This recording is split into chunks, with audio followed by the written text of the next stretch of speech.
Hi, I'm going to read this story called The New Bear at School. The day that Miss Cluck said there was going to be a new animal in the class, everyone was very excited. When Miss Cluck said that the new animal was a bear, the other animals squealed with delight. Letitia the rabbit wondered if it might be a fluffy pink bear like the one on her lunchbox. Maxwell the mole wanted a floppy brown bear with velvet paws. The mice hoped for a bear in Wellingtons and a blue coat. Fergus the fox cub thought any teddy bear would be just fine. So when the classroom door opened and Miss Cluck introduced Boris, everyone screamed, for Boris wasn't a teddy bear. He was an enormous, hairy, scary grizzly bear. Miss Cluck told Boris she'd give him his uniform tomorrow and found him a seat next to Maxwell. But as he sat down, there was a loud crack. It made Maxwell hide his face in his paws. "Oh, Boris," said Miss Cluck, "why don't you sit on the floor instead?"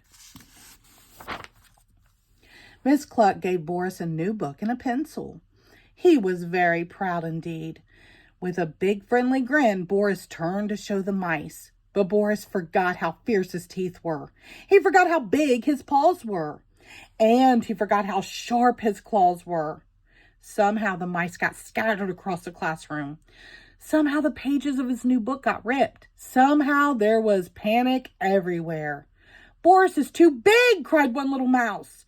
"Boris is too hairy," yelled another. "Boris is too scary," they all squeaked together. "Oh, Boris," said Miss Cluck, "please try to be more careful." At lunchtime, everyone sat together. There was not enough room on the bench for Boris, but nobody moved over. So he sat all by himself and dipped his big paw into the large jar of honey his mommy had packed for him. When lunchtime was over, Miss Cluck said everyone could go off and play. The mice began a game of hide and seek. 1, 2, 3. Everyone ran to find a place to hide. But Boris was too big. So Boris shut his eyes and counted instead. 1, 2, 3, coming to get you, Boris boomed. "Eek, stop, stop, stop. No, no." Maxwell ran crying to Miss Cluck. "Let's go inside and play some quiet games," said Miss Cluck. "And Boris, please try to be less scary, dear." The animals sat together in a circle. There was no space for Boris. Boris had nobody to play with and nobody to talk to.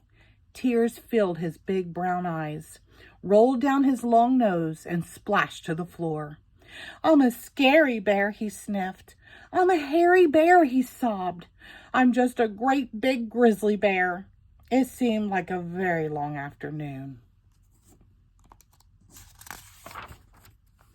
At last it was time to go home. Miss Cluck stood and waved as the animals set off through the woods. Letitia hopped along the bank. Fergus chased the little mice around a tree. Maxwell scampered through the leaves. Boris plodded along far behind. Suddenly, from a hollow tree leapt the Rat Pack. "Well, well, if it isn't the crybabies," said the meanest rat. Letitia, Maxwell, Fergus, and the mice trembled while the Rat Pack circled around them. The rats didn't see Boris plodding along the path. All Boris could see was lots of excitement ahead. He wanted to join the fun. Boris stood up tall to greet the new friends with his biggest, widest bear grin. And yikes! A hairy bear! Help! It's a scary bear! Quick, run! It's a hairy, scary grizzly bear! The rotten rats ran away as fast as their skinny legs could carry them. "But I only wanted to say hello," called Boris. When Boris turned around, the other animals cheered. "Boris is a hairy bear," they sang. "Boris is a scary bear," they chanted. "We're so glad that Boris is our grizzly bear." Suddenly, Boris felt very shy.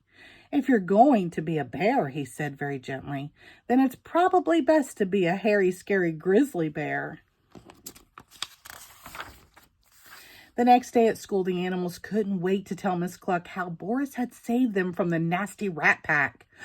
"Oh, Boris," said Mrs. Cluck, What a good bear you are."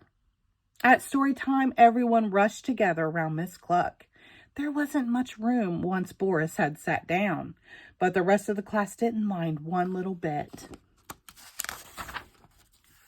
They all had a soft, warm place to sit after all.